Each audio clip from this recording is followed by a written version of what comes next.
Hello, hello, hello, hello, hello. Okay, should we start then? Am I audible?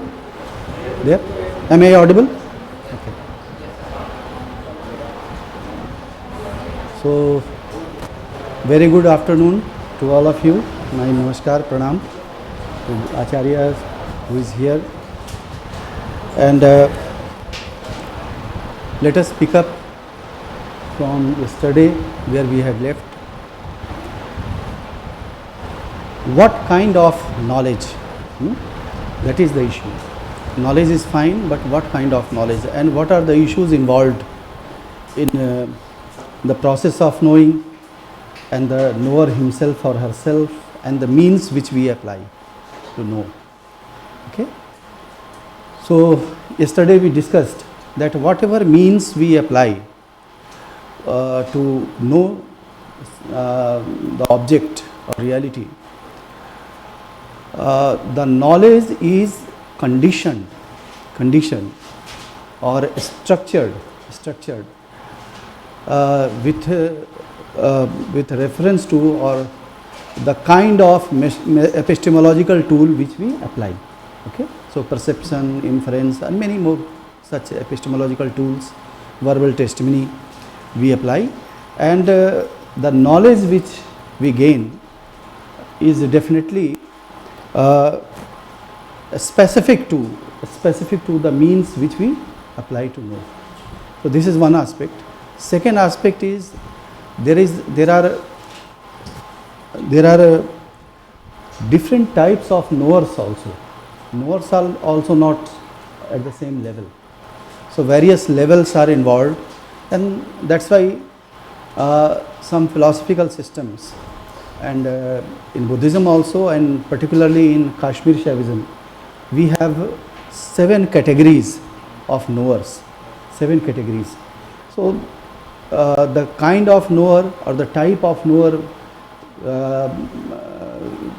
who is involved, the knowables or the category of knowable will also decided accordingly.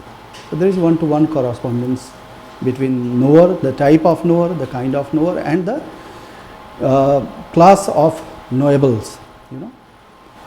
So there are successive stages from very limited knowership to a kind of relatively higher or universal knowership. This we call pramata in Sanskrit. We call it pramata, and there is another term also, kshetragya. Okay, kshetragya. So this is how a kind of system has been developed. Okay, so these categories are important, but what is more important is how to go beyond this kind of epistemological framework that limits us to some extent, and the kind of knowledge which we gain is always has to be relative to the knower or to the epistemological means which we are applying here. Yesterday we talked about aham ghatam janami, for example, I know the picture. Then we tried to list all the features of a picture, and we know that it is difficult to do a kind of exhaustive listing of all the features, and then we'll say that I know it perfectly. Such situation is difficult to achieve. So the idea is, of course, rational approach, logical examination or so. This is very, very important, but there is also a need to realize that something more is left out. It is beyond the limits of these tools and techniques which we have been traditionally applying. So because that knowledge has to be absolute, not relative to the means or whatever which we are using. Okay, so there has been a kind of doubt over all these epistemological methods or tools right from the beginning. There is no denial, in fact, there is no denial, no rejection as such, but also their limitations have always been underlined. Okay, that up to this level only one can achieve something, and one can realize after that there is so much is left out. So vast reality is out there, and how to know that? This question is still there. So India's intellectual tradition begins with this point, desire to know, jigyasa as we know it, and it culminates into neti. Neti is a continuous process. There is no, there is no statement that would tell us that now the reality is only this much, nothing is left out, and let us put a kind of full stop here. There is nothing more to know, right? So this approach is not there. Okay, so it's continuous, and we are not denying that there have been great seers, they might have realized it, but it is for them, whatever is recorded, we have a kind of indirect approach to that experience or knowledge through language, which intermediates between the seer and the person who is seeker of knowledge. So that would help, but ultimately it has to be realized, experienced, and that's why yesterday we talked about para and aparavidya. Aparavidya is all about intellectual queries, all about logical, rational analysis, settling down all the questions which arises at the level of intellect, but that is not the end. One has to go beyond. And for that there are various methods of meditation, let us say sadhana, that have been prescribed, or one has to go through it. For entering into the domain of sadhana, one needs a diksha guru, a teacher who is spiritually realized, who is capable of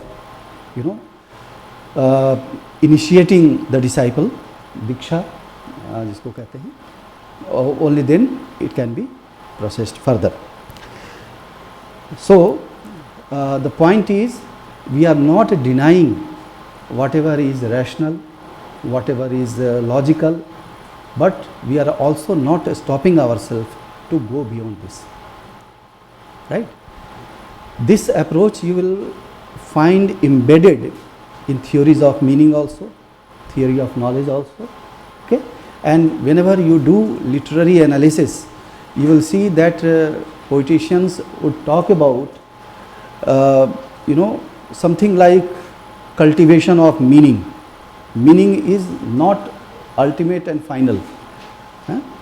It keeps on. So you have various commentators in the traditions, and each one is in fact seriously engaged in textual analysis. So all such things. There are textual strategies also, textual tools of textual analysis. All such things are there, and theories of meaning and literary theories are also there. And the idea is not to stop and say that this is the end of the process of semantic analysis or so. So this is very important. I remember in the Nirukta, Nirukta is a text nirvachan of the Pada, Vedic words. It is perhaps this is the first lexicon, organized lexicon, which we have in 7th century BC, 9th century BC, sorry, 9th century BC. He asks Nirukta, Nighantu and Nirukta is a twin text where you have the lexicon, Vedic lexicon, and it's a semantic analysis. In the 13th chapter, Yask talks about Tark Rishi. Tark Rishi. And what a wonderful concept it is. Tark is given this status of a rishi, expounding something which is acceptable, at the level of seer. And the idea, the debate is, the situation is that great seers are now living. Who will guide us in future? And then the seer say that now I am living it here. This rishi Tarka. This Tarka will guide you. Idea is to examine things logically, from all the aspects, and whatever is established, accept it. Okay, not like following a kind of belief system or so. So this is how it goes on. Later on, there was a Jain Acharya, Haribhadra Suri, who quotes in his Shardarshan Samuchaya that Pakshapato na me vire na dveshah kapiladishu. Pakshapato, I am not biased towards Mahavir, since he is a Jain Acharya, Mahavir is a Tirthankara. So he is saying that I am not biased, that my Tirthankar, our Tirthankar has said like this, that's why it is true. No. Na dveshah kapiladishu, and I am not envious of Kapil Muni, who is the exponent of Sankhya. I am not envious about others, envious of others. Yukti mad vachanam yasya tasya karya parigraha. The statements which are logical, consistent, let's accept that statement. That statement itself is valid, not just that it is stated by some Tirthankara or other persons.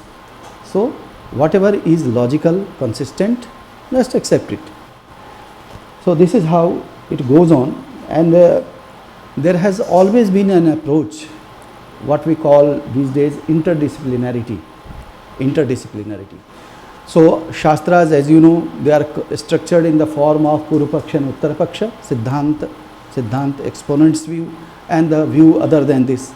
So they are structured like that, and there is a debate between them, and finally it is established. This is what we call Vada, Paksha Pratipaksha Parigraha.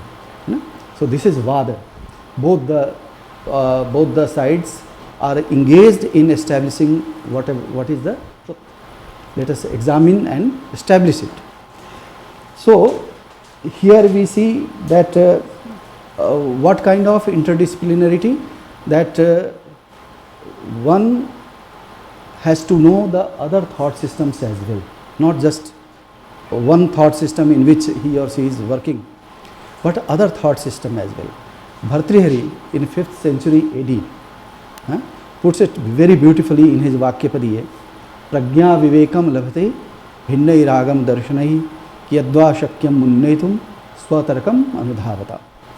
That our mind acquires critical acumen when it is exposed to other thought systems. And then he says, what does he or she knows? One who knows only his or her own tradition. So always there is a kind of this insight is there to examine your own thought process, your own system vis-a-vis other thought systems available. And this is how this helps us to take an unbiased view, because the idea is to know reality as it is. To what extent we are successful, that's another thing, but our approach should be perfect, correct. So this is how it goes on, and then you see on this logical ground you will see that philosophical systems have been built up. They have been developed as a system of thought. So here also in the case of Buddhism,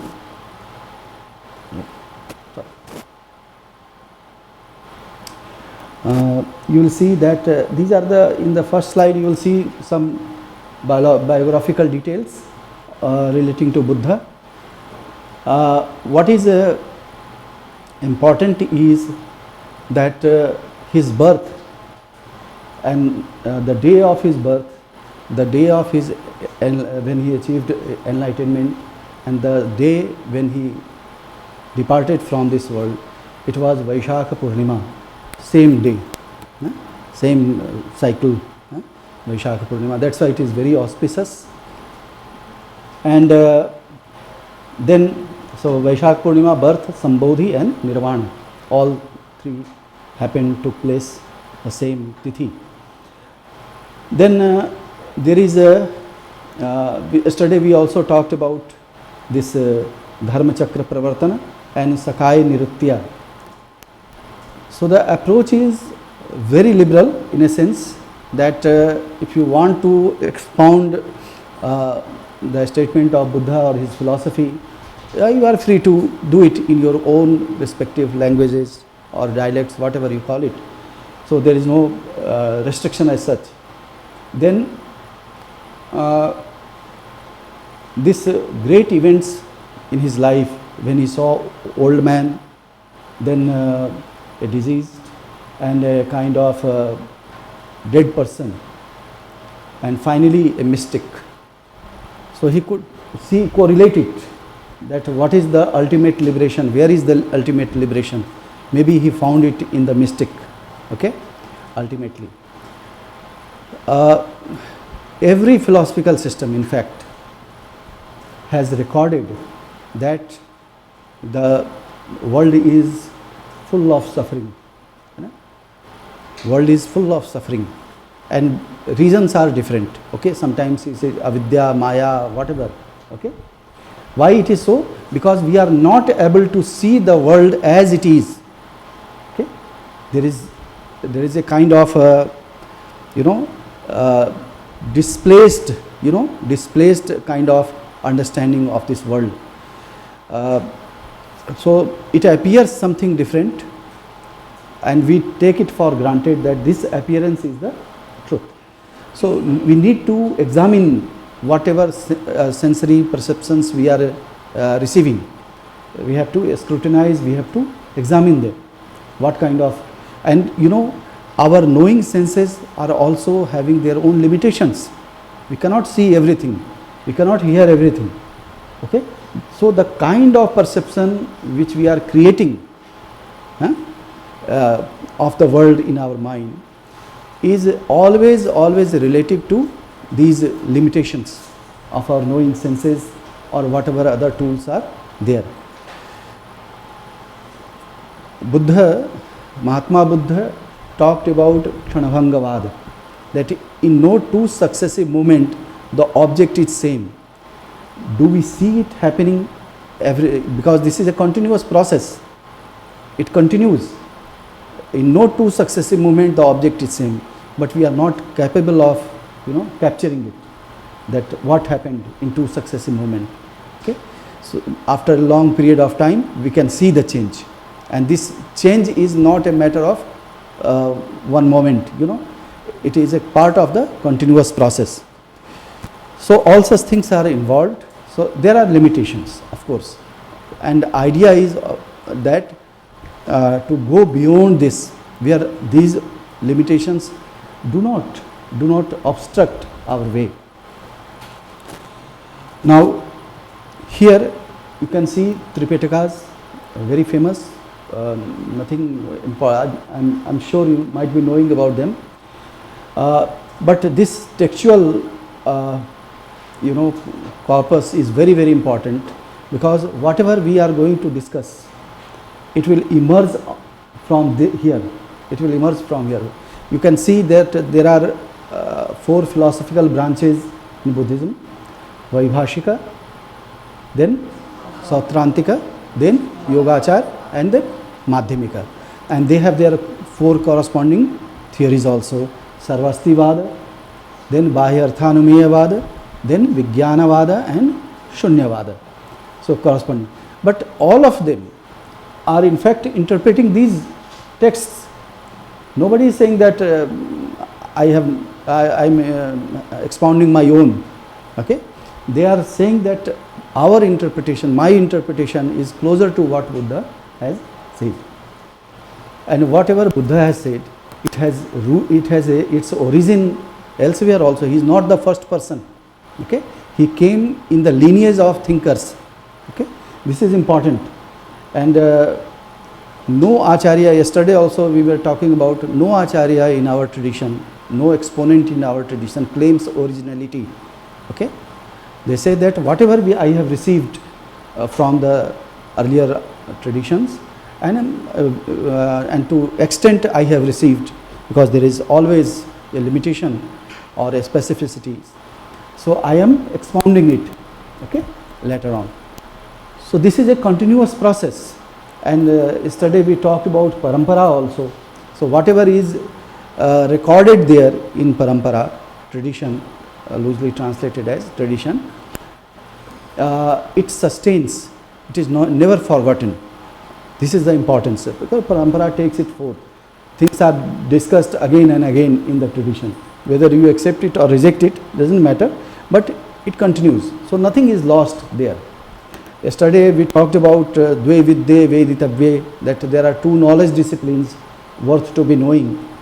And yad brahma vido vadanti, as stated by the earlier great seers, as stated by the earlier great seers.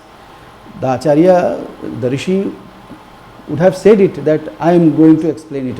What is the ultimate knowledge, knowing which everything else is known. Everything else is known. But he is not saying it directly. He is saying that as it is stated by the earlier thinkers.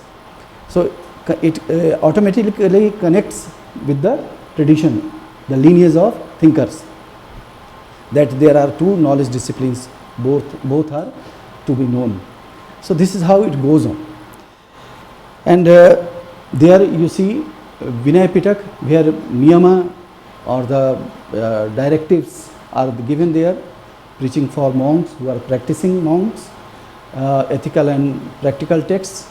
These are ethical and practical texts, which is divided into three parts, Sutta Vibhan, Khandak Vibhan, and two parts, which has two parts, Mahavagga and Chulavagga. This is very important. We quoted from this Chulavagga yesterday also, Sakai Nirutya and Parivara. Again, under this Sutta Pitak, you have exposition of dharma, and see the Nikayas, which it is divided into Nikayas, and so many Nikayas are there. The very important text here is Dhammapada. This is here, and also Therigatha and Therigatha. Abhidhamma is important for us so far philosophical point of view is concerned.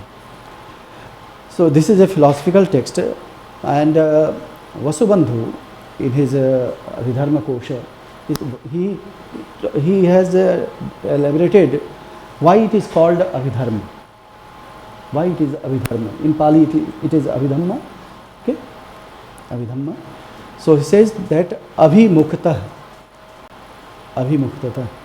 towards nirvana, because it initiates us, it takes forth us towards nirvana, abhimukta. It takes us towards nirvana. That's why it is called Abhidhamma. And then Abhikshanyat, expounding one's dharma in many ways. You can expound it in so many ways. That dharma is expounded in so many ways. And then Abhibhavat, putting forth critical examination of an opponent's view, the other point of view. Shastra takes this position that some doubts are raised or other thought systems are saying something, they will have a critical viewpoint towards that also. So it also examines the other's point of view critically. And finally, Abhigatita, exposition of the principle of Sutta Pitak here. It expounds the basic fundamental philosophical assumptions which are there in this Sutta Pitak. Right? Now, these are the foundational principles in Buddhism. And theory of meaning or whatever theory we will discuss later on, it is rooted here. First of all, Sarvam Anityam. everything is anitya, then what is nitya? This is the question. Nitya and anitya, these are so common words. What is nitya and what is anitya? I remember the grammarians also discussed this issue. Nitya and karya. They are in the Mahabhashya, Patanjali quotes it that Chatvari Shringa Trayosya Pada Dve Sirshe. That's this language or vak or speech is perceived in the form of a bull, mighty bull. Mighty India, so symbols are also like that. You'll see that. So, Dve Sirshe, it has two heads. This bull, this is a symbol of vak. Vak, language, speech, has two heads. What are these? Nitya and Karya. Nitya and Karya, these two heads are there. Karya is of course Anitya. Anitya, functional, practical. Okay? It will not remain as it is. It is bound to change. And it has, it is multiple with respect to the person who is articulating or the context or so many things. So this at the level of nitya, it is one, but when it is practiced, when it becomes a part of behavior, multiplicity is bound to come, or multiplicity is imposed. Many more things are imposed, three things in fact: multiplicity, sequentiality, okay, and differential. It has to be differential, it has to be multiple, and it has to be sequential. For example, if you want to utter a word, for example, Kamal, for example, Kamal, then there is a successive, articulation. First ka plus a, ma plus a, la plus a, like this. There is a successive. In our buddhi, in our concept, this is one unit. Non-sequential, without any variation or abstract form. But when it is articulated through the articulators, then sequence is imposed, sequence is involved, then multiplicity, you, me and many more will utter it in so many ways, and finally differential. Okay, one articulation is bound to differ from others in that sense also, and in any case it is differential with respect to the original one which is here. Okay, so many things are involved. So nitya and anitya. So this is not in opposition. What I am trying to bring it here, nitya and anitya are the two different notions. They are not opposites. They are not binary opposites. So when we say sarvam anityam, we are simply saying that in no two successive moments, that's why it is called kshanabhanga vada. Kshana means moment, bhanga means deviated. So kshanabhanga vada tells us that in no two successive moment object is same. It means the object has deviated from its earlier position, earlier time, space and so many things, and it is not the same. That's why it is called anitya. There is no denial of existence, because nityata is also said to be of two kinds. One is kutastha nitya and another is pravaha nitya. Continuity is also a kind of, how to translate nitya? It is given. It is very much there. Okay, it is given. And anitya is transient forms. It keeps coming and going. So in this way, kutastha. So for example, either akasha is kutastha, and other things keep on going. but Nityata is involved there. Flow of river Ganga, it is there, though not the same water is flowing all the time. Then Sarvam Anatmam. Why everything is devoid of its self nature. Self nature. Why it is so? Because no object can sustain on its own. Nothing is created without the assimilating so many other things. So in Buddhism we have a unique concept of dharma. Dharma, not in the sense of duty or so, but very, very essential element, fundamental elements, non-divisible, that constitute this whole thing. And later on, broadly two kinds of dharmas are talked about: Sanskrita dharma and Asanskrita dharma. Sanskrita dharma, that Buddhists have changed the meaning of Sanskrit and Asanskrit. That which is exact, given, real is Samskrita, and that which is a kind of conglomeration of various dharmas, these are the Sanskrita dharma, Sanskrita and Asanskrita. Primal, given is Asanskrita, and that which is created, Krita, constructed, created, structured, these are called Samskrita dharma. But very long detailed list is given, particularly in Vaibhashik and Sautrantik, and later on in Vijnanavada also you have Chaitsik dharma. Chaitsik dharma. So list reaches up to 100 in Vijnanavada. Though I still believe that this could better be categorized. So you won't have these many. And that can be seen later on when ontology is discussed, something like in Vijnanavada or in Madhyamikas, that Paramarthik Satya and Samritik Satya, like this. Okay, why it is so? Because of why Sarvam Anatmam? Because Pratitya Samutpada. Pratitya, dependent causation. Nothing is coming on its own. Various elements depend on each other, and then this combination constitute or form an object. So Samutpada, it is created out from this causal relationship.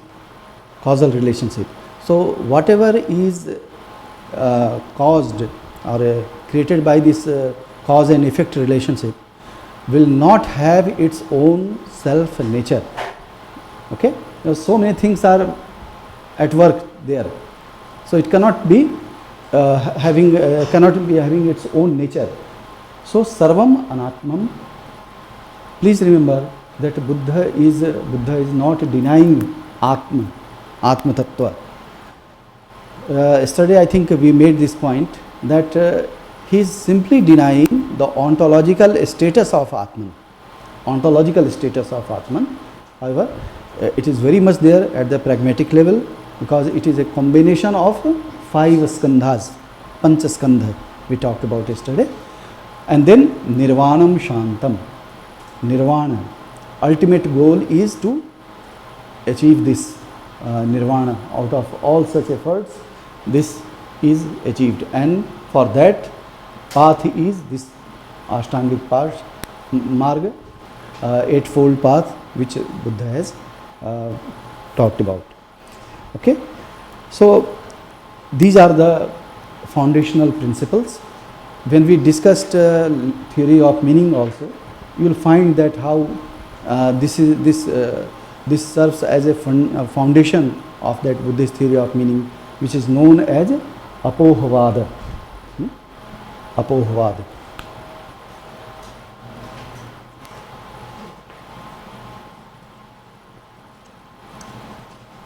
Apohavada. Okay. So here is the foundation. Now you can see, just to give you a glimpse, we'll discuss it later on in detail, but here you will see that apohavad, apoh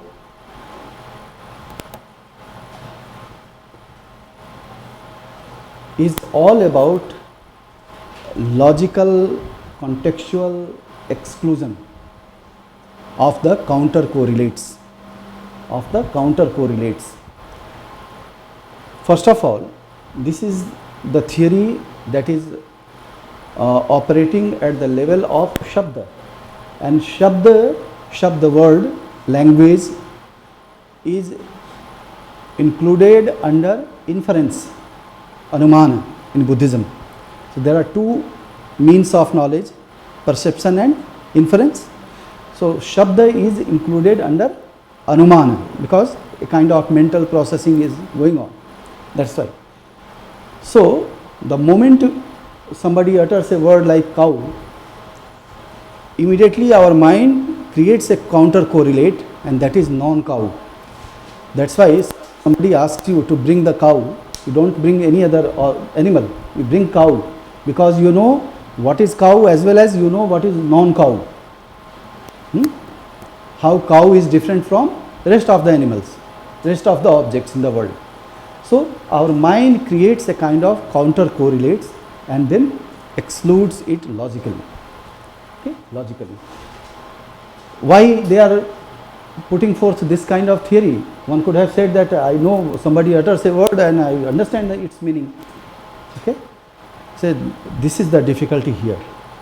If everything is in momentariness, momentary, in a kind of change is taking place, it's a philosophy of being, becoming, not being, becoming. So things are continuously changing. How to capture that reality that appears in that specific moment, it only swalakshana. Okay, so word has no ability to capture that swalakshana, the object in it, in that particular moment. And that's why, first of all, Kshanabhanga, because of Kshanabhanga, word has no access to that. Second, it is anitya, sarvam anityam, because it has no self nature. So what is there to capture? What is there to grasp? Nothing. Okay, that's why mind creates a kind of counter correlate. As direct approach is not possible here, so through this processing, mental processing, mind creates a kind of counter correlate and logically excludes it also. So cow versus non-cow, there are two sets and the other set is just discarded or excluded, and by the means of exclusion of this counter correlate, the meaning of that object is certain, established. Okay, you please remember, you are doing all this thing here at the mental level, because Vijnanavad, these are the theories expounded by the Vijnanavadins, Vijnanavadi acharyas, and Vijnanavadi acharya would tell you that there is nothing outside, everything is within. This is the Vijnana that appears outside in all these forms. There is no ontological validity of the outside world. Okay, it is just a reflection of what we have been constructing or creating within. Okay, it is projected outside simply. Okay, so this is important, and then you will see that these two basic foundational principles are at work in their theory of meaning also.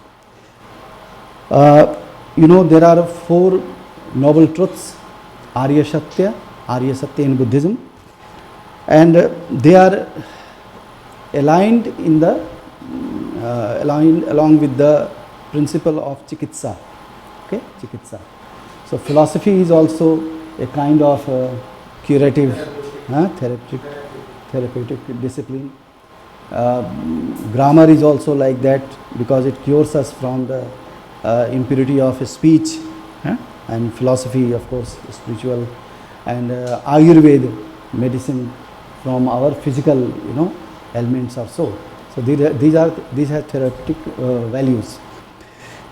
Now you will see that here there is a assertion or acceptance of dukkha, okay, that the world is full of suffering, but this is the effect, this is the important Tarka Rishi which we are talking about, rational approach, that if there is some effect, there has to be its cause. Dukkha is not the cause is somewhere else, and that's why dukkhams and then samudaya, there is some causal elements, okay. So one has to identify those causal elements that manifest in the form of suffering. And then nirodha. What is nirodha? That cessation of these causal elements. Once we stop them, once we cure them, once we discard them, then the effect will be gone. Okay. So it is here called samudaya, then nirodha, and how to get rid of this kind of suffering, because there is nirodha gamini pratipada. Okay, nirodha gamini pratipada, that there are various ways, and in Buddhism we call it eightfold path. If we follow that eightfold path, then these causal elements will not be there, and suffering can also be cured. There will be no suffering. But this is a process, okay? One after another, you will see this. Important is that to note that Mahatma Buddha is also known as the great physician, Mahabhishak. Mahabhishak. So, as a physician cures us from our physical element, similarly, Buddha here also cures us from our spiritual also, the kind of suffering which we face in the world, right? So I think here in Vyasa Bhashya, this analogy is given. Vyasa Bhashya is a commentary on Yoga Sutra of Patanjali, and there he says, yada chikitsa shastram chaturvyuham roga hetu arogyam bhaishajyam miti. That in Chikitsa Shastra, in medical science, you first identify the disease, then cause of that disease, and then arogya, how to cure it, and for curing that you have certain medicines. So this is how it goes on along with this Chikitsa Shastra. Okay? Tad yatha sansara hetu mokshopaya iti. In the same way, you have samsara, the world, and then samsara hetu. Samsara is the effect. So there has to be certain elements. So causal elements are there, samsara hetu. So far we are having this avidya or maya or whatever reason there is. Okay. Till that point, the world also exists. Okay. Sansarati iti samsara. That's why the etymology is also aligned with Kshanabhangavada. Okay, it is changing, it is continuing. So then you have this samsara hetu, then moksha, getting rid of all such things, and there are certain upayas, certain ways to get rid of this trap of the world, mokshopaya, that ensures liberation, or that ensures from getting rid of this cycle of birth and death all the time. And that's why you have these eightfold path, dukkha nirodhani pratipad. Technically it is known. Pratipad literally means marga. Eightfold path. Pratipad means marga. Okay?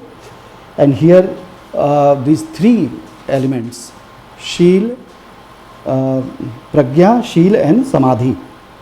These three elements are very, very important. This is called three jewel, three ratna, three ratna, Pragya, Sheel and Samadhi. And under this you have all these eightfold paths which you know. I would like to draw your attention towards Pragya. That is important to know, Pragya. And there are three kinds of Pragya. Under Pragya you have Samyak Drishti and Samyak Sankalpa. Samyak Drishti means knowledge. Okay, Samyak Drishti, perfect knowledge, Drishti. And under this Pragya you have three kinds which are important for literary analysis also. One is called Shrutamayi Pragya, another is called, should I write it?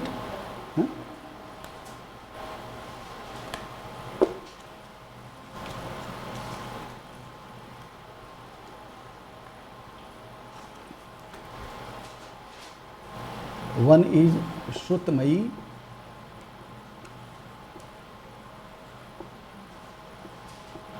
Pragya, that which we have learnt or heard from the great acharyas, great seers or thinkers. So Shrutamayi Pragya, or also from the great texts whose validity is established, validity as epistemological means is already established. So Shrutamayi Pragya. Then second is Chintamayi Pragya. Chintamayi Pragya. Chintamayi Pragya. So whatever we have received, what we have learned from the great seers or texts, we need to reflect upon it. Continuous, reflection on this what we have said, what we have received. So this is based on logic. First one is based on pramana, apta pramana, epistemological validity coming from the earlier great thinkers or texts. This is based on the yukti, what we call logical intellectual analysis or examination, rigorous examination. So reflection on what we have received. Now third is called Bhavanamayi Pragya.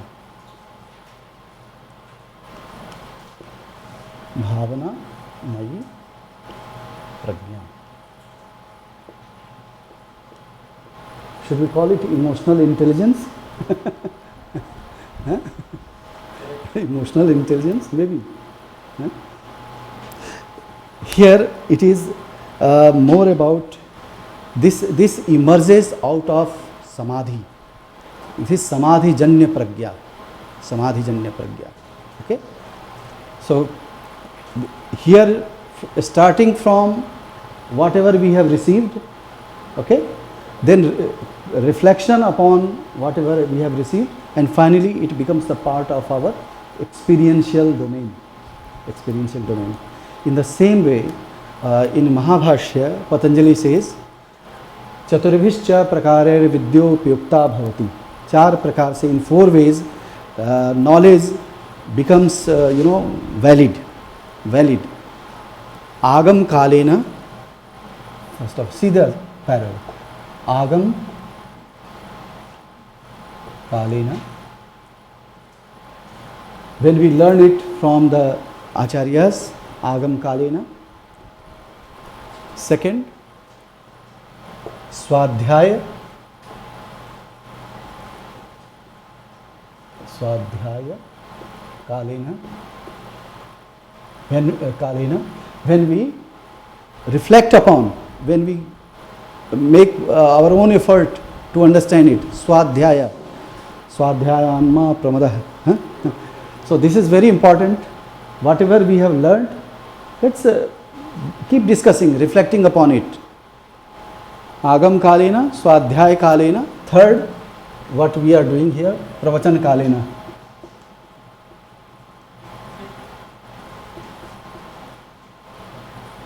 When we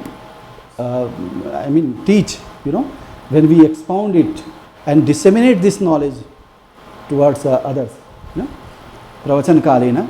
And fourth one is very important, vyavhar kalena.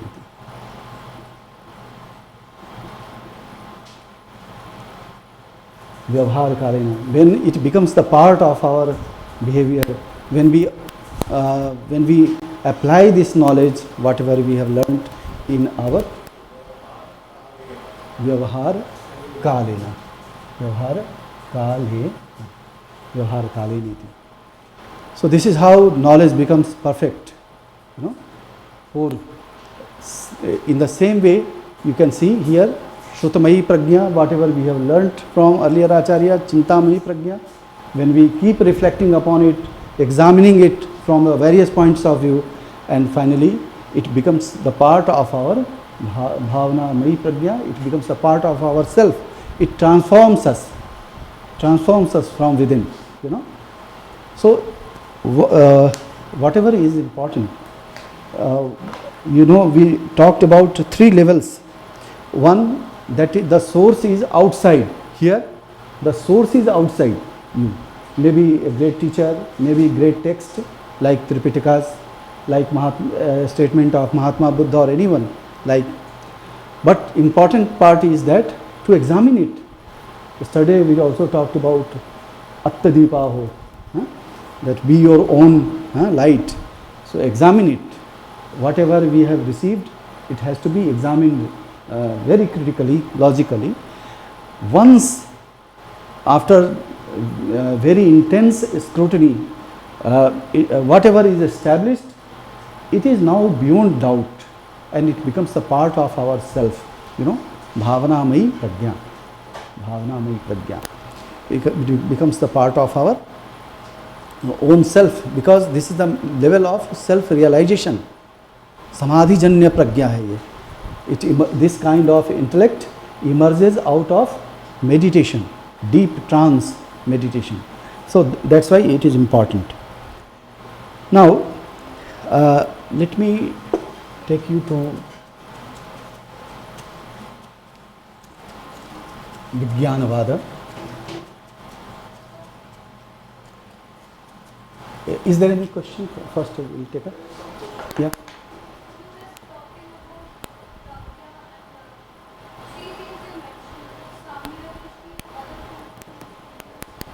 Samyak, 3 things are there: Sheel, Prajna, Sheel and Samadhi. So 8-fold paths can be accommodated into these 3. Would like to note it down. Under Prajna we have Samyak Drishti and Samyak Sankalpa.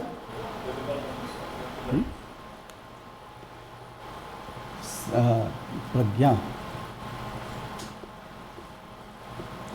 You have Samyak Drishti, 1, 2, Samyak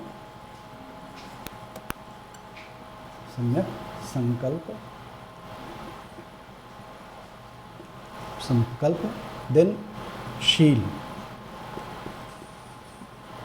1, 2, Samyak Sankalpa, note it down, Samyak Sankalpa, Samyak Drishti, Samyak Sankalpa, resolve, you are now determined to know this. Whatever obstacles are there, doesn't matter.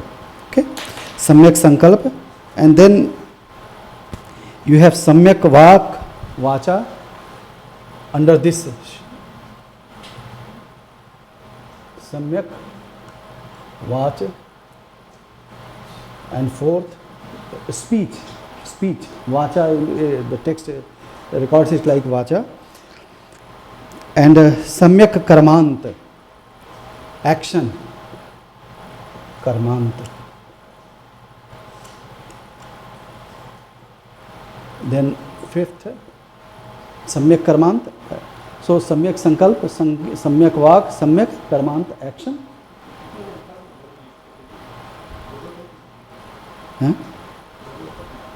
नहीं अब तो नहीं है.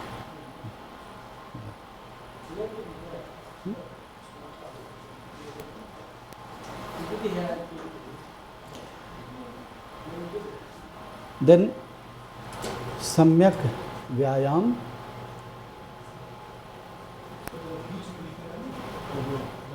अच्छा उधर सम्यक व्यायाम, सम्यक व्यायाम, सम्यक स्मृति एंड सम्यक समाधि, पार्ट ऑफ समाधि. थर्ड वन इज समाधि. 6, 7 सम्यक स्मृति and 8th is सम्यक समाधि. Okay, so this is the classification: शील, pragya, शील and samadhi. Okay,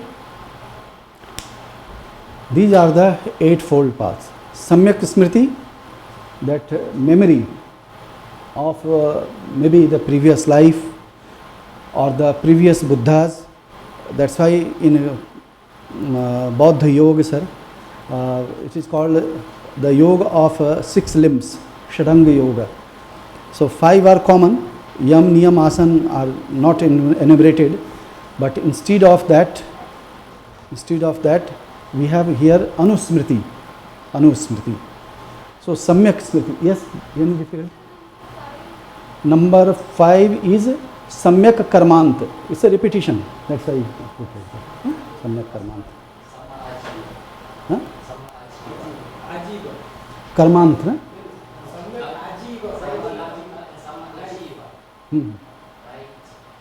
Right job, yes. Yes. Same. It is same. Yeah. So samyak smriti, that one has to remember. Keep on reflecting what we have earlier experienced, and in the light of that experience, we transform ourselves. In fact, in this process, the smriti is also anusmriti is also activated. We know our past experiences also, because it is recorded in the self, chitta. We call it chitta here, na? Chitta.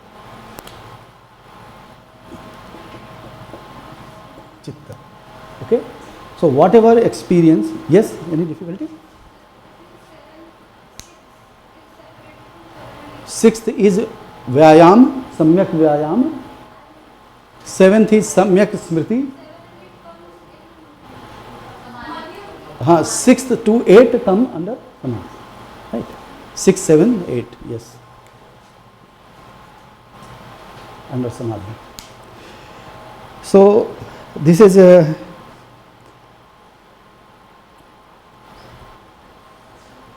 6, 7, yes.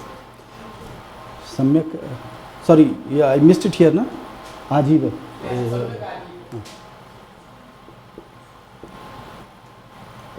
Ajiva. Okay. So here these are the eightfold paths, and a kind of spiritual progression one can see in this, and this is called mokshopaya. This is called mokshopaya.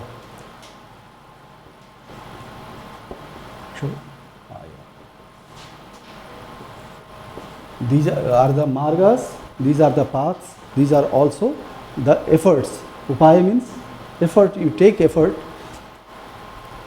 This term is so common, popular in Buddhism, that even Yoga Vasishtha is also known as Mokshopaya. Mokshopaya. Yoga Vasishtha is another text, very, very important text, full of narratives, wonderful narratives. And I think Vedantins, Shaiva and Bauddha, all these three claim that this is their text. Okay? Saivites also. So Mokshopaya. Okay? This is important. And then, yes?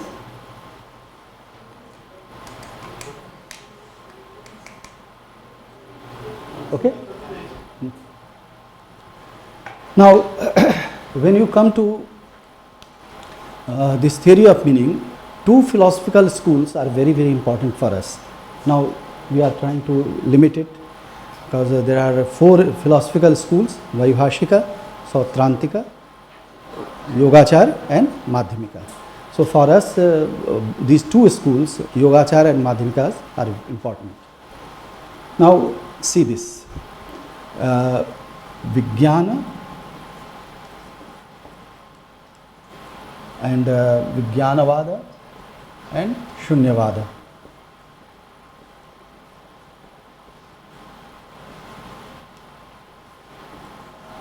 And here you have Yogachar,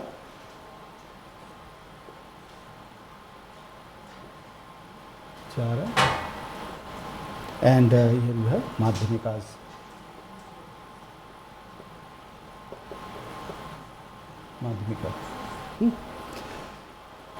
First, take up this Vijnanavada. You remember those things, Panchaskandha, Naam, Rupa, and then under Naam you have several other elements. What were there? Sangya, Vigyan, Sanskar.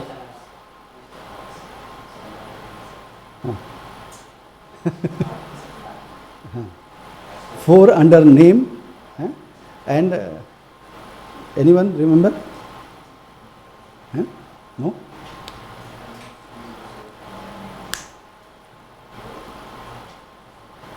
These all are internal, first of all. These all are internal. And so when we name an object, that you will read, might be in your class notes. Upanishad says that Jagat, world is of name and form. Naam,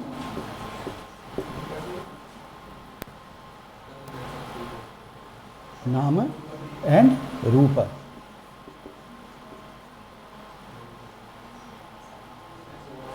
Okay, Naam and Rupa. Up to here? Okay. So, this is a very complex entity. Under Naam you have Sangya, Vedana, Sanskar, etc. And Rupa, that which has that which encompasses all such things. So, name, when we name an object, see what we are doing. When we name an object, the object gets internalized. Okay? It is no longer an outside object only. By naming, we internalize that object. Is it okay? So even in the absence of that object, we can talk about it. When the object is not present physically. Okay? So in the classroom, you can very well write an essay on the cow. No, the cow is physically not present. Okay? So which cow you are describing? The cow which is here, in your mind. Okay? And I am sure the essay which you will write will differ from each other.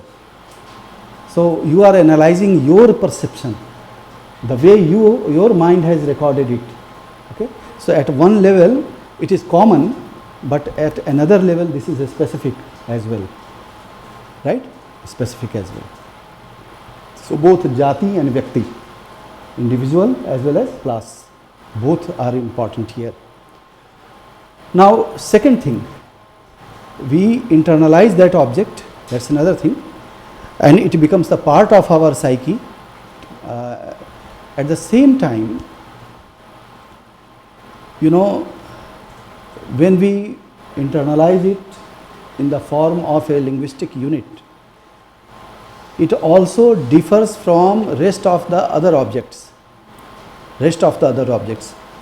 Our mind knows that this name is associated with this particular form or experience, and it is different from rest of the things. Okay? Language is all about naming. Think about it. कहीं अतिव्याप्ति तो नहीं हो गई? It is it something? Is it something like over application? Is this a statement is something like over application? Yes. Abhyas are part of language. Why not? When you use an abhyaya, you mean something. No?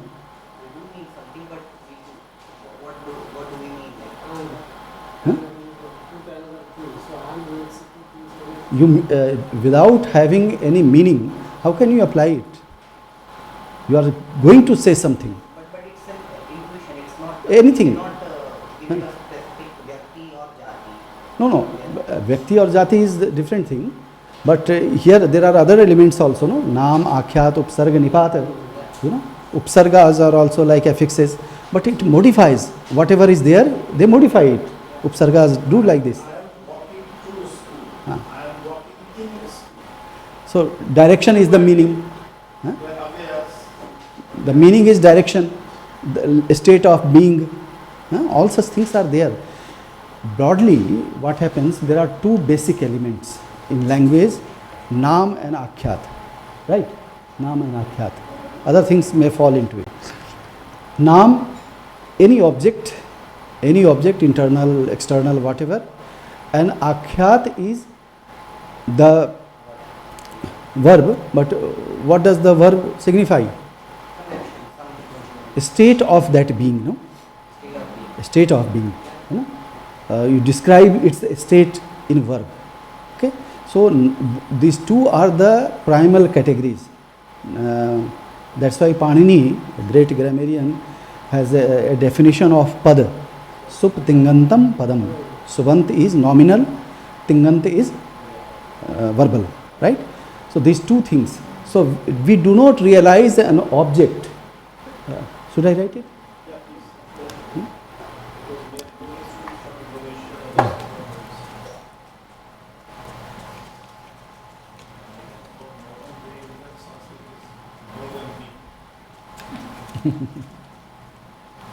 यहाँ तक ठीक है ना? यहाँ तक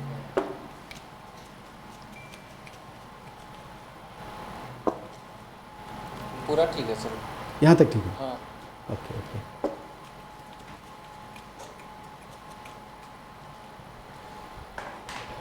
Naam, four kinds of words. What we call it? Pada. Word. Let us call it word. Okay. Naam. Second, akhyata.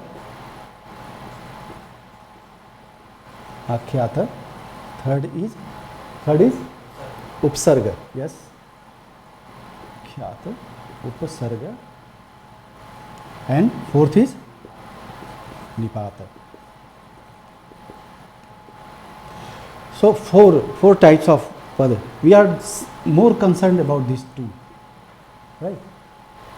Naam, akhyata, noun and verb. These are the basic categories. You cannot imagine a language without these two categories.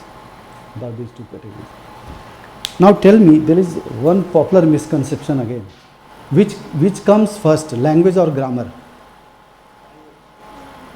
So grammar as a discussion. This is an absurd question. I must admit here. So grammar as a Question itself is very absurd. But anyways, try to make sense. grammar as a discipline or grammar as a structure. Yes. Yes. Grammar as a discipline or grammar as a structure. Hmm. So then, if grammar as a structure, then it must come before language. If as a discipline, it must come out. I mean, Purusha come before the world. I'll give you an analogy. The flow and the embankment. Which comes first? Flow of a river, for example, and its embankments. Which is first and which is second?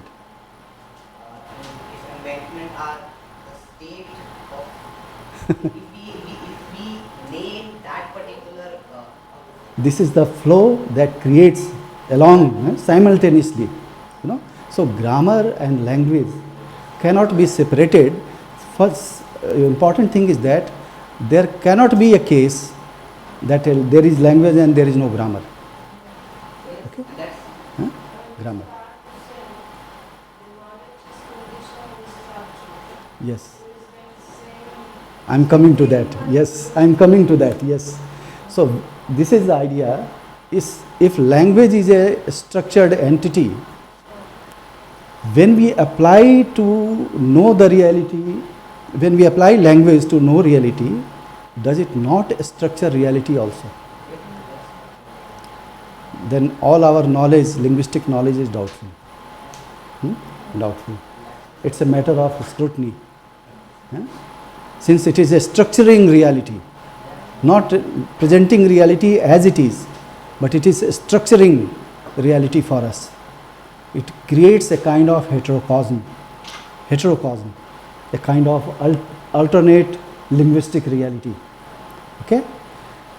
So that's why right from the beginning, Indian philosophers, Indian seers were very, very much concerned about language. Right from the Rig Veda. Right from the Rig Veda, you will have reflections on language, innumerable.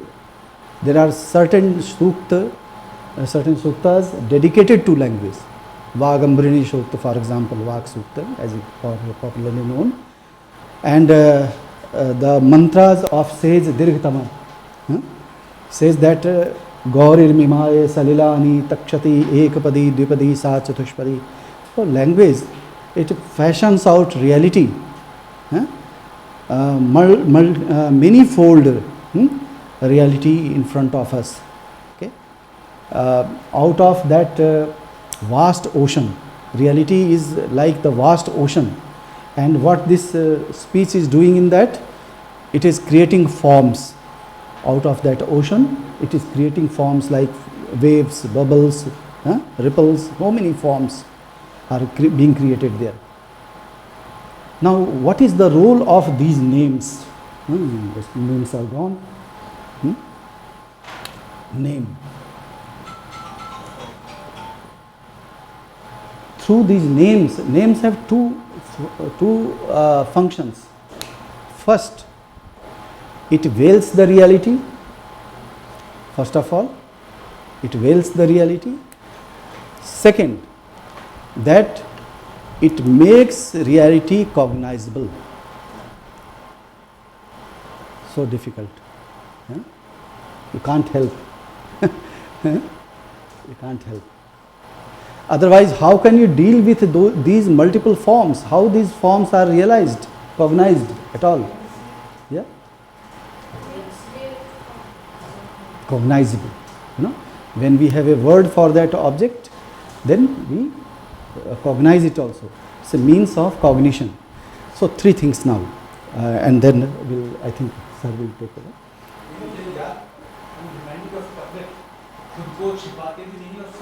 आते भी नहीं, दाग दहलवी, खूब पर्दा है कि चिलमन से लगे बैठे हैं, साफ छुपते भी नहीं, सामने आते भी नहीं. So language put down a kind of curtain, thin curtain, very thin. You can see the other side, but not fully. Objects are not clear, visible. Okay, you can see something is there, but not the way it is. Okay, perhaps we don't want to see also. We don't want to see clearly what is the other side. Okay, it's lots of scope for imagination, creativity, and here comes the art and literature. You just expound it in so many ways. That's a pleasure in itself. Okay, so it leaves us the scope for creativity as well. And lots of questions have been raised. To what extent the knowledge in art and literature is valid or so. Well, three things important so far language is concerned in our tradition, and Buddhism is also part of that. First, language is a speech. Okay, language is a speech, vak, bhasha, boli, vani, all relates to spoken form. Okay, primarily, of course, primarily. Can you write a language in certain script? What are you doing when you apply a script like this? Script. What are you imitating? We are imitating the sound, discrete sounds, which we are replicating here. Okay, and a script cannot capture all the characteristics of a speech, that we also know, right? So language is primarily speech. This is Indian way of understanding, reflection on language. Second, language is a means of cognition. Okay, language is a means of cognition. We cannot think without language. Thinking process goes along with language, right? Language. Thinking, it may be possible to experience without language, but when you are going to tell this experience to others, language again comes in the picture. So it is very much there, and so language is not just a means of communication, language is a means of cognition. Okay, we communicate with others through language, but before that lots of thinking activities is going on within us, no? And this is not possible without language, right? Third, please examine your speech behavior particularly every day. How much time you devote to talking to others, and how much time you devote to talking to your own self? Equal. Have you taken the data? More time we devote. Even your close friends will not tolerate if you start communicating all the time. You will make him your enemy. So most of the time we are communicating to our own self, and this whole communication within takes place in language. This is the same self that raises question, and the same self tries to answer it also. It's an internal dialogue going on, and this is the secret of Tantra also. Shiva and Parvati, continuous dialogue going on. Within the same consciousness, you have question, asking question. The one aspect is asking question, another aspect is answering, responding to that. Language is rooted in our psyche, rooted in our consciousness. चेतना में भाषा rooted होती है. So language is an abstract entity. You cannot show it outside. That Hindi is walking and following English. You cannot say like this. Third important observation is that language is a constructivist principle. It constructs reality. We were talking about just a while ago. That language creates a kind of reality for us, okay, and it alters sometimes also, because the situation is not very simple. That here you have a box of name, and here you have a box of objects, names and objects. You have an object and you have a particular name for that. Situation, if this would have been the situation, had this been the situation, then there was no difficulty. Okay, so Nayayikas are very happy,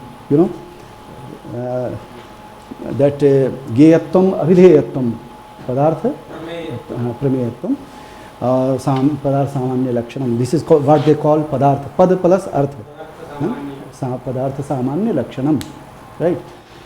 So one-to-one relationship, correspondence, and that which doesn't match is not an object itself. Padartha is not there, simply, according to one philosophical school. But a grammarian's task is more complex and difficult. That even when you say that you have a name, but you don't have the corresponding object, right? You don't have the corresponding object. For example, any example, You have a name, but there is no corresponding object in reality. Huh? Paramatma, who knows that? Don't go there. Here in the world itself. Rabbit's horn, right? Sky flower, huh? Like this, you know. So you have a name, but what is the meaning? Where is the object? There's no empirical. What kind of object you are having in mind? Rabbit's horn. There is something, because you are using it, you are applying it, so you must be having some idea in what sense you are applying these terms. Okay, that is its meaning. Maybe absence, maybe non-existence. That is also there. So language. All the fantastical works, literature we can say. No, don't degrade literature. Huh? So, there is a creative use of the things. That's a different thing. You see, you know the object. For example, a rope, very common example. A rope lying in darkness, and it appears like a snake. Huh? Harmless example. The other way around may be dangerous. Huh? A snake is lying there and appears like a rope. That will be dangerous. So examples are given with due consideration, you know. So there you will see that the appearance and reality, these two are different. What we are trying to suggest, three things happen. Language is a speech, language is a constructive principle, language is, of course, medium of thought, thinking, right? Now, language presents in so many ways things. Things are represented in language. As I told you that we use names, even the object is ontologically non-existent. Okay? See, the role of language, how it enhances our ability to know. First, it represents, it talks about the object which is physically present, okay, physically or mentally, whatever. Second, it helps us to talk about the object when the object is physically not present. Physically not present, we can very well talk about it, because the object has become, it has a name, and it has become the part of our psyche. You know? And the third thing, it can also talk about the object when it is ontologically non-existent, like this. So three things are there. So many things are involved here, and in course of progression of this course, we'll take it one by one and reach. We are preparing the background for this theory of meaning, and later on we'll take up. Should we stop here then? We can stop at questions. Yeah, please. This logical non-existence. I understand. So these theories were. Yes. Now our reality or present day reality is more complex, I think. For example, it's a digital world. So we have two worlds at the same time. So then I'm not talking about this digital or physical or so. We're talking about reality. Yes. Yes. But what I'm saying is, when we say that, let's say the rabbit's horn, maybe so how do we differentiate between, how can I say, when the line between digital, what is digital, or even what is real, what is not real, is so thin, nowadays. so thin. So what I'm saying is, whatever we can think might be, so that's how narratives are created Right. nowadays. Right. So I think even that must be taken into consideration. So I think we are talking about, I just talked about heterocosm. Language creates heterocosm. It's a kind of alternative, or better to call it linguistic reality or so. Language has a creative ability. Yes. So we should reflect upon it. Yes. Any other?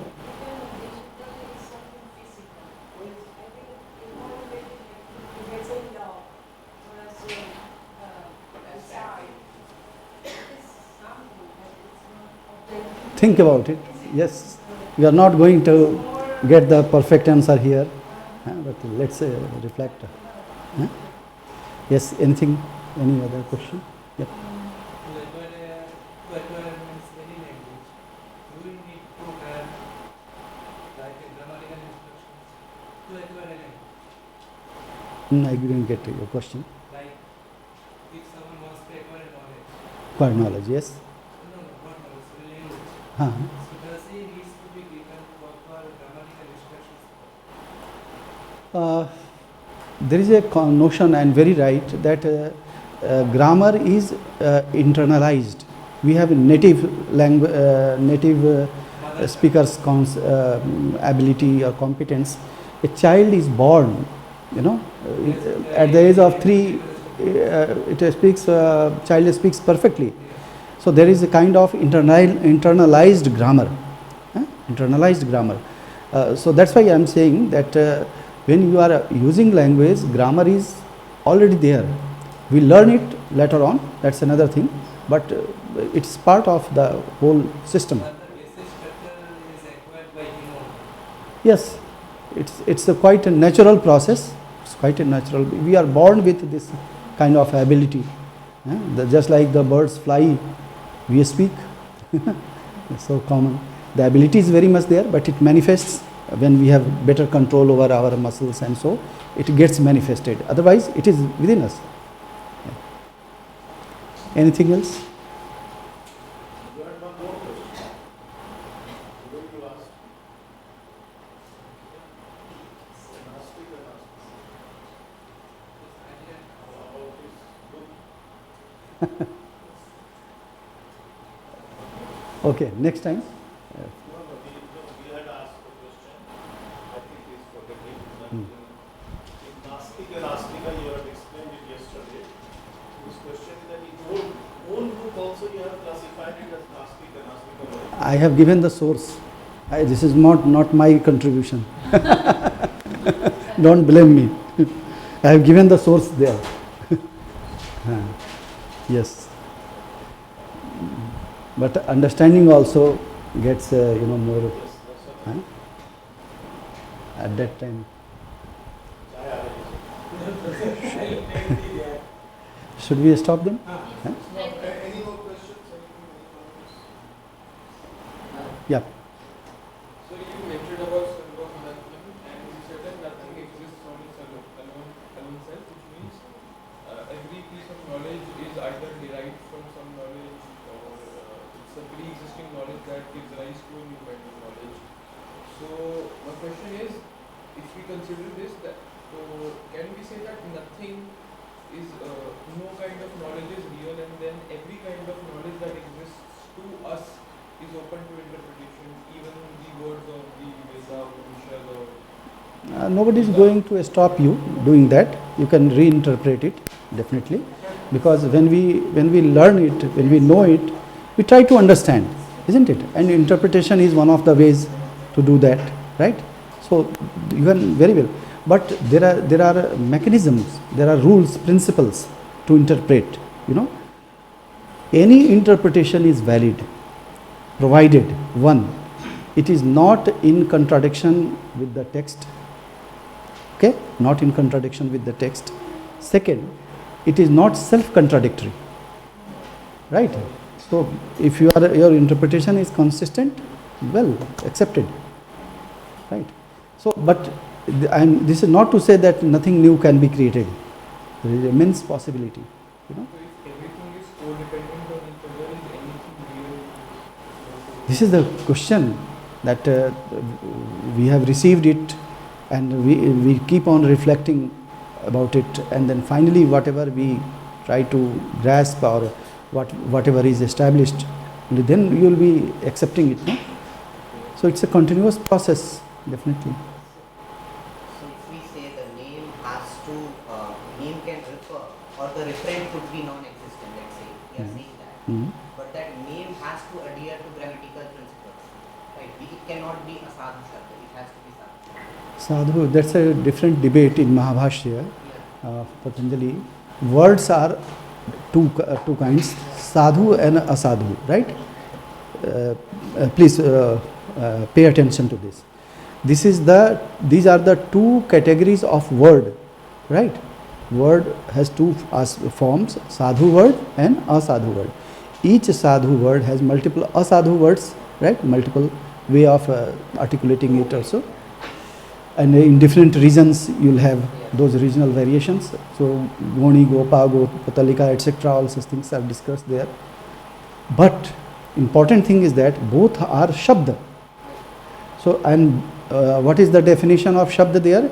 Yeno charitena sasna langul kakudghur vishaninam sampratyaya bhavati sa shabda. That which when articulated, this is very important for all of us.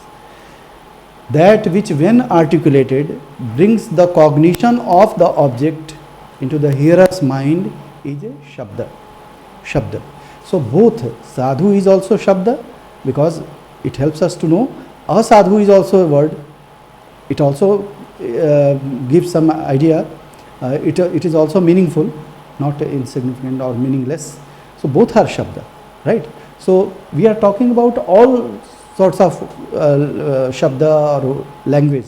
This is the general principle we are talking about. So whether it is sadhu, asadhu, ya apabhramsa, so all are shabda. They have this ability to bring forth the cognition of that object, right? It happens sometimes that sadhu shabdas has a wider application, wider domains, and asadhu shabdas are regional or localized in particular area. So that is a different issue, but both are shabda. It is not denied. So the role of grammar is to expound the sadhu shabda, because sadhu shabdas are limited. In a sense that one sadhu shabda has multiple asadhu forms. So for the principle of brevity, grammarians take up only sadhu shabda. Laghav ka principle hai na, laghav. That is important. Yes. Thank you.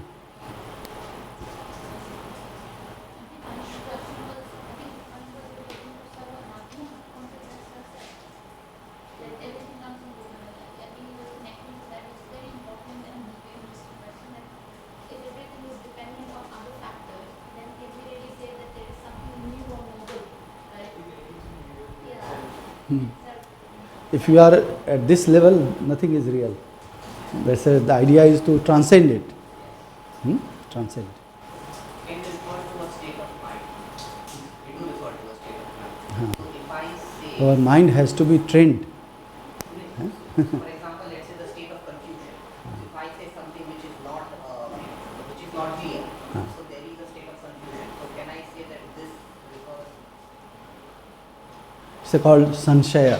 Yeah. Sanshaya. So sanshaya, when it emerges, so that state of sanshaya is being referred by this kind of statement which is not clear, or I don't know, I am. No, at one moment it is very much clear to you that this is this object. Later on it is contradicted. So then we are forced to change the position. Okay? When we see a rope there in the darkness, we are confirmed this is a snake. Okay? And we get afraid of it also. But next moment when you throw light and you see that this is, so the previous experience is contradicted. This happens. This is sanshaya, right? Sanshaya, akhyati, we call it akhyati vada.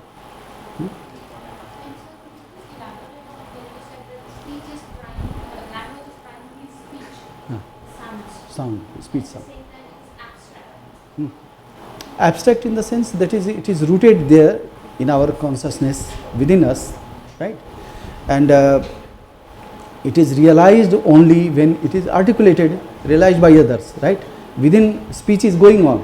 We keep on talking to ourselves, one half or the other half of our own self. But when it is articulated physically, through the lips, mouth, oral nasal cavity and all such things, then it becomes audible to others, right? So even there, language, you see, we just refer to whatever we name, the object which is named, it becomes the part of our inner self, inner psyche. Okay, we are talking about that object, not the object outside.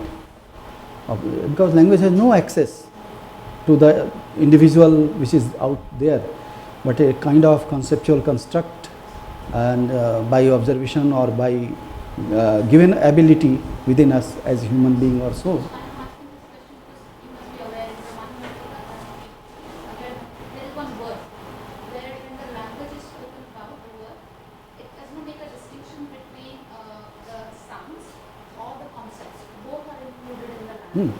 So, That, as what you are explaining, so is connected. sound is also a conceptual construct. No, you remember realize that this is this particular sound, and how it differs from rest of the other sound. So the sound itself is conceptualized and it is in the abstract form. So it helps us to cognize in whatever ways that particular sound is articulated.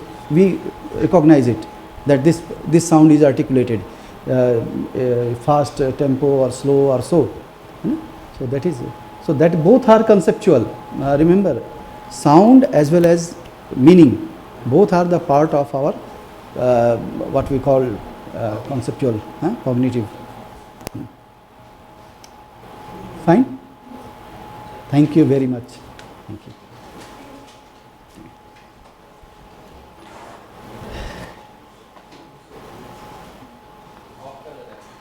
you.